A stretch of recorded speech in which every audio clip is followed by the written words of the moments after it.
नमस्कार साथियों, स्वागत है आपका अपने YouTube चैनल पर। तत्पुरुष समास में समानाधिकरण तत्पुरुष समास का प्रकरण अपने चल रहा था। कल हमने कर्मधारय समास के बारे में अध्ययन किया था। पिछले वीडियो में हम कर्मधारय समास में ही देखिए उपमान पूर्व पद कर्मधारय समास। उपमान पूर्व पद कर्मधारय। अब देखिए यहाँ एक नया शब्द आ रहा है अपने पास, उपमान। उपमान और एक शब्द आता है उपमेय। उपमान हमेशा प्रसिद्ध होता है, उपमेय वो सामान्य होता है। किसी विशेषता के आधार पर सामान्य व्यक्ति या सामान्य वस्तु की किसी ऊंचे पद से समानता बताई जाए तो वो उपमान और उपमेय भाव होता है।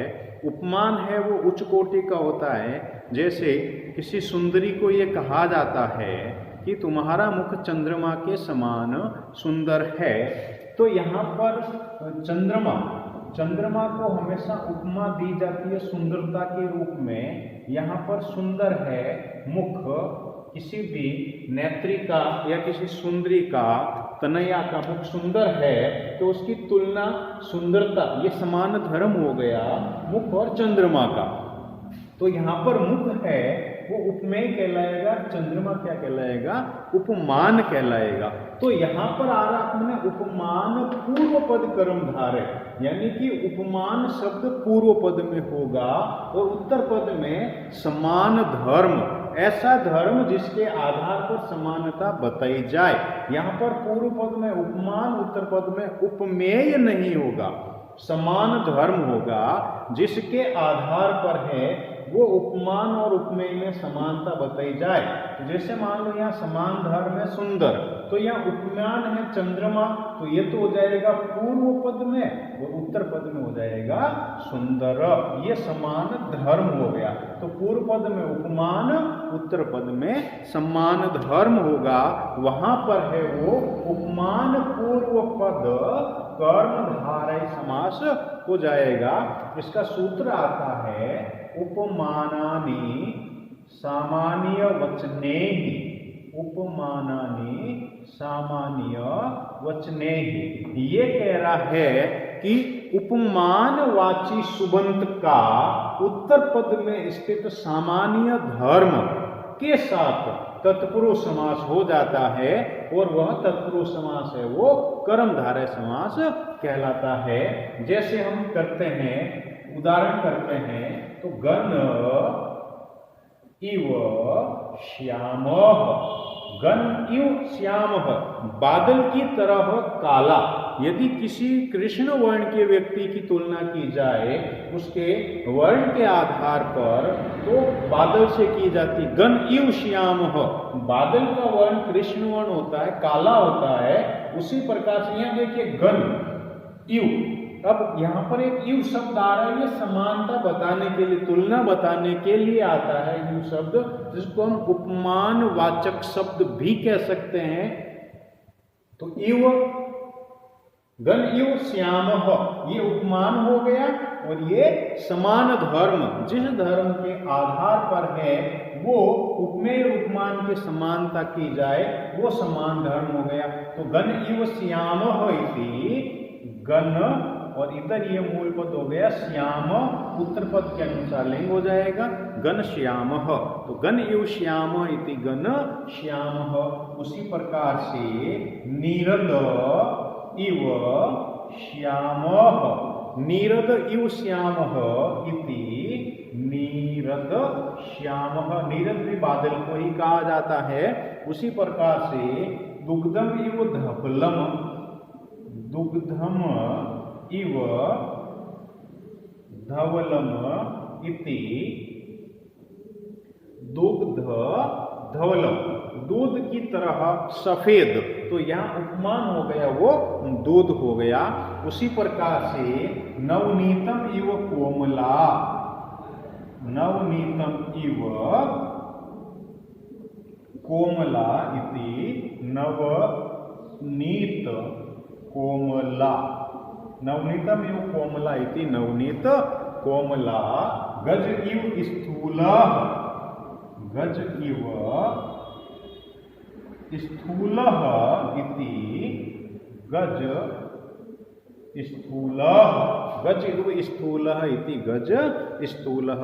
तो इस प्रकार से यहाँ देखिए जो उदाहरण अपन ने लिखे हैं सब में उपमान है वो पूर्व पद में आ रहा है, उत्तर पद में सम्मान धर्म सामान्य वचन जिसके आधार पर है वो उपमा बनाई जाती है, वो शब्द आ रहे हैं। तो यहाँ पर उपमान पूर्व पद कर्मधारय समास हो जाएगा। उसी प्रकार से देखिए यहाँ पर एक आता है अपने साक पार्थिव आदि समास कहते हैं अपन, ये भी कर्मधारय में भी आता है, इसको साक पार्थिव आदि भी कहा जाता है, या मध्यम पद लोपी समास, मध्यम पद लोपी, मध्यम पद लोपी यानी मध्य पद का लोप हो जाता है। इसमें देखिए कह रहा है कि साक पार्थिव आदि नाम सिद्ध ये, साक पार्थिव आदि नाम सिद्धये उत्तर पदस्य, साक पार्थिनाम आदि सिद्धये उत्तर पदस्य लोपस्योपसंख्यानम, उत्तर पदस्य उत्तर पद लोपस्यो, उत्तर पद लोपस्योप संख्यानम, उत्तर पदस्य लोपस्योप, उत्तर पद लोपस्योप संख्यानम। ये कह रहे हैं कि सात पार्थिव आदि शब्दों की सिद्धि के लिए उत्तर पद का लोप, उत्तर पद का लोप यहाँ पर उत्तर पद का न होकर के पूर्व पद में स्थित उत्तर पद का लोप। तो यहाँ देखिए पूर्व पद और एक आएगा उत्तर पद, तो पूर्व पद में ही दो पद हो जाएंगे, पूर्व पद में ही पूर्व पद का पूर्व पद और पूर्व पद का ही उत्तर पद। तो यहाँ पूर्व पद में स्थित उत्तर पद का लोप, इसका लोप हो जाएगा। और मध्यम, इसलिए इसको साक पार्थिव आदि कहते हैं, पहला उदाहरण ही साक पार्थिव का है। और मध्यम पद लोप इसलिए कहा जाता है कि यह पूर्व पद और ये जो मुख्य उत्तर पद है उसके बीच में आया हुआ है मध्यम, इसलिए मध्यम पद लोपी भी कहा जाता है। जैसे देखिए उदाहरण करते हैं अपन, तो साक प्रिय पार्थिव, साक प्रिय पार्थिव इति। अब यहाँ देखिए दो पद है, एक तो है साक प्रिय, एक है पार्थिव। पूर्व पद में दो पद है, एक है साक, एक है प्रिय, ये दो पद हो गए। तो यहाँ जो पूर्व पद में जो दो पद हैं, पूर्व पद में पूर्व पद साक और उत्तर पद प्रिय, तो इस पूर्व पद में स्थित उत्तर पद का लोप यानी प्रिय का लोप हो जाएगा। और ये इस साक और पार्थ इन दोनों के मध्य में आया हुआ है, इसलिए मध्यम पद लोपी भी कहा जाएगा। तो इधर यहाँ साक प्रिय का लोप हो जाएगा, इधर ही पार्थिव, तो साक पार्थिव, साक प्रिय पार्थिव इति साक पार्थिव। इसी तरह से छाया प्रधान तरुः इति छाया तरुः, छाया प्रधान तरुः इति छाया तरुः। उसी प्रकार से अश्वयुक्त रथः, अश्वयुक्तः रथः इति अश्वरथः, अश्वयुक्त रथ इति अश्वरथः। इसी तरह से पर्ण निर्मिता,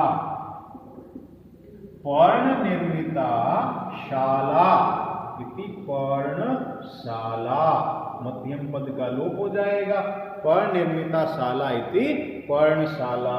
प्रसु प्रहरणो रामः, परशु प्रहरणो रामः इति परशुरामः, परशु प्रहरणो राम इति परशुरामः।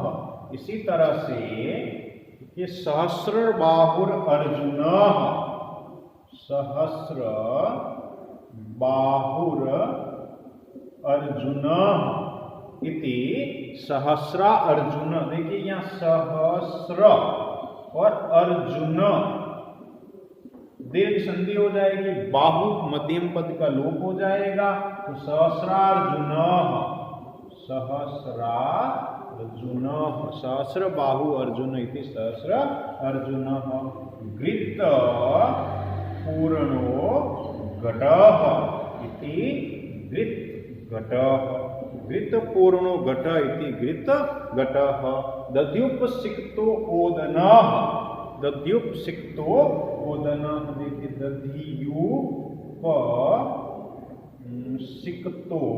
दध्युपसिक्तो ओदनः इति, देखिए यहाँ मूल पद है दधि और यहाँ मूल पद है ओदन, उपसिक्त मध्यम पद का लोप हो जाएगा, यहाँ यण संधि हो जाएगी, दध्योदनः, दध्योदनः, दध्युपसिक्त दन ओदन इति दध्योपदनः, शाखा प्रसिक्तो मर्गः, मृगः, शाखा प्रसिक्तो, शाखा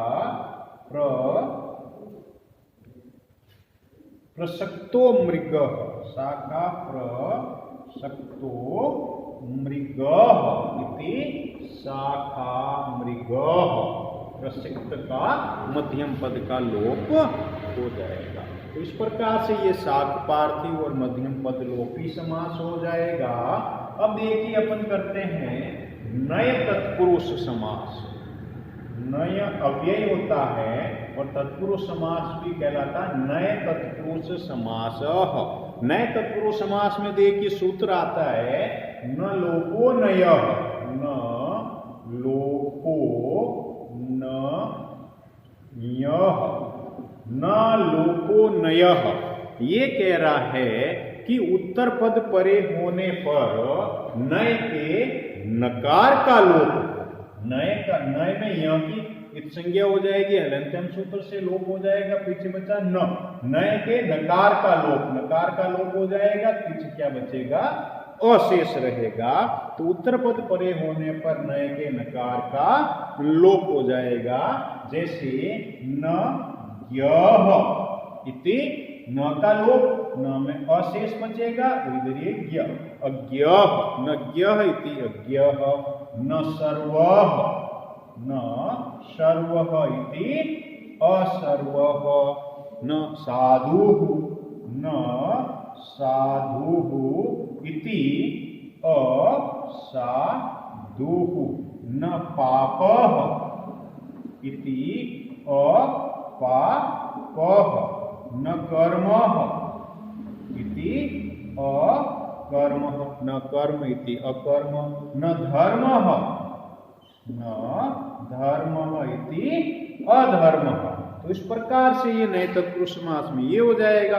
फिर यहाँ देखिए एक सूत्र आता है तस्मानु अचि, तस्मानु डचि, तस्मानु डचि।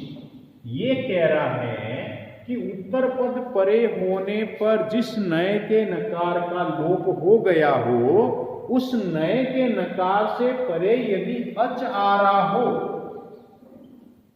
यदि अच आ रहा हो तो उस अच को है वो नुट का आगम, ऐसा नए जिसके नकार का लोप हो गया हो, नकार में अशेष बचेगा, तो नए के नकार का जहां लोप हो गया हो, ऐसे नकार के उत्तर पद में यदि अजादि उत्तर पद है तो उसको नुट का आगम हो जाएगा।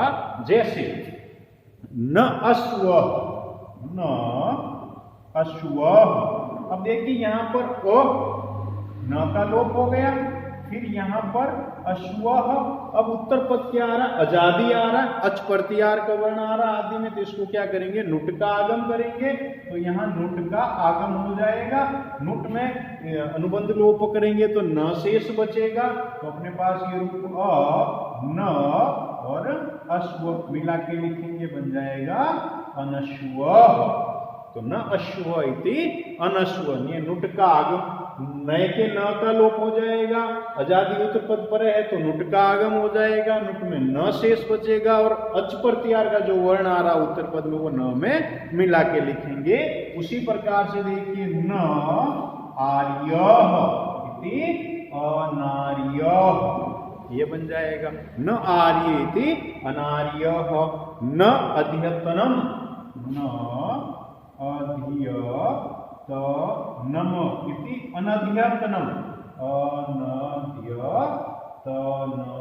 न अध्यतनम इति अनध्यतनम, अनध्यतनम। न आत्मा, न आत्मा इति अनात्माः, न एकः इति अनेकः। इस प्रकार से अनेकों उदाहरण अपन इसमें नए तत्पुरुष समास में कर सकते हैं। आज अपन इस वीडियो में यहाँ तक पढ़ेंगे। अगले वीडियो में हम फिर मिलेंगे, इसी समानाधिकरण तत्पुरुष समास को और आगे बढ़ाएंगे। तब तक के लिए नमस्कार, जय हिंद, जय संस्कृत।